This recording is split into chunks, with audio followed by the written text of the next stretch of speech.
美国人讲流利的客家话02。我爱自家嘅故乡，特别在冇简单嘅时节会后悔。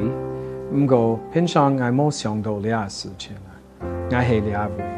可能最难过嘅事情係看我成年嘅 John 美國愛讀大學解下，因為我哋做父母做咗愛，當希望我哋有準備記得好，結果你還蠻分開，還蠻離開，其實你唔知機會做到好還是唔好。為了家人，該係最難嘅事情，想到佢冇辦法長頭留佢強下。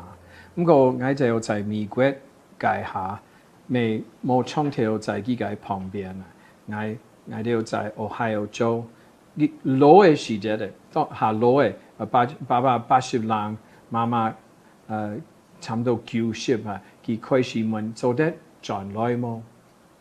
不過佢啲我哋做嘅事情在呢位係當從小，看我哋嘅家庭在呢位歡喜佢去到做得嘅。阿爸60歲就心臟開刀，上帝家23年，開始佢就退步，我係太細本愛啲佢是在依然，講可能係最尾嘅時間，不過冇辦法一下子背到美國嚟，坐飛機去美國嚟。我36點鐘是今天嘅天花為地，阿爸是離開嚟。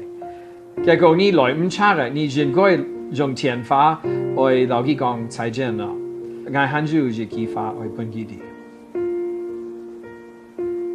還是講阿爸，我愛你。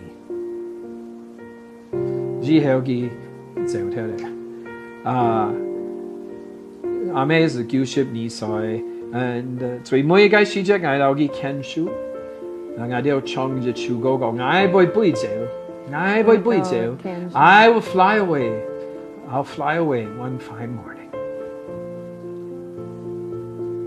就唱歌嘅時節，佢就走咗，所以就歡喜留佢看書。